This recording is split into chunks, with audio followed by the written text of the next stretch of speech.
Hi folks, just a quick video to show you how payment processing works in GetLocal. So as an example, we'll use a Tesco shop for somebody called Sam customer. So the first time we need to know about payments is when the shop is collected, because that's when we know how much it costs. And what we're going to do is pay for this shop using a Tesco store card. We could also use GetLocal to pay for shops using a volunteer's personal account, but I'll show you that later. So to start with, the volunteer marks it as collected, and let's say it costs £10. We're going to choose card as the payment method, and then the important thing is to choose from the Tesco store card. This is a bank account which we've set up. From Tesco store card to Tesco. Upload the receipt, and then set as collected. Let's go down and have a look at the financials. So there's the invoice from Tesco, which is the receipt or what we owe them, and then there's the first payment from the store card to Tesco with the receipt attached. We can see that no money is due to Tesco, but we are owed money from the customer. What would happen next is they'd take it to Sam and they'd click delivered. And if they're going to take payment from Sam at this point, they put the amount in. Let's say we're taking payment using an iZettle card reader. Payment by card from Sam to a suitable bank account. So you'd probably want to set up a bank account which handles all the incoming funds from the card reader. And then simply hit delivered. If you've got a reference from the card reader, pop that in here too. Now let's go down to the financials. We can see it's all been paid.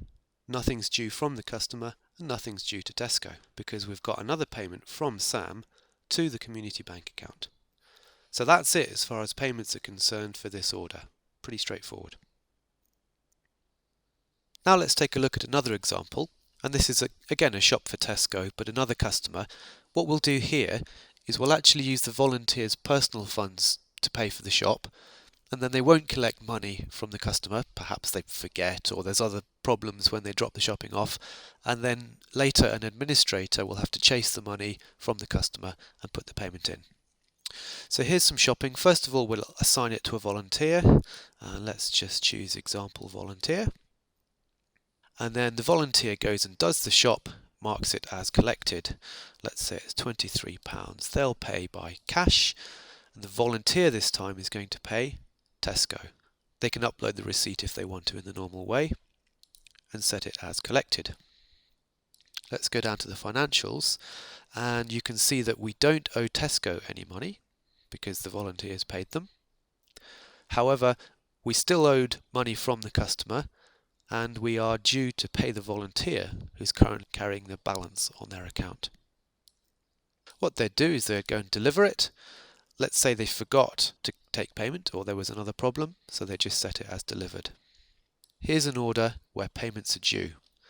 If we go to the job list and filter by not paid,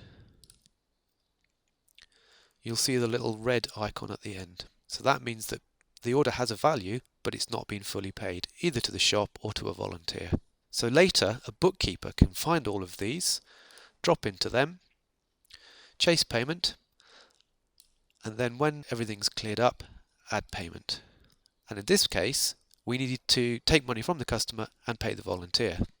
So let's say it was backs from Susan customer to the volunteer.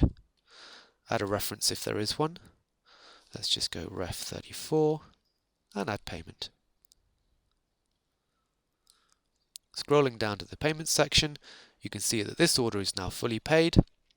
Nothing's due from the customer, nothing's due to Tesco, and nothing's due to the volunteer. All the payments can be seen under admin payments. At the top of the list you see we've got here ref 34, everything's searchable. And you can either view payments one at a time, so one payment per row, or you can drop into the payment rows, and any given payment has got two rows. So let's go with ref 34 again. You can see this is a payment from the customer to the volunteer.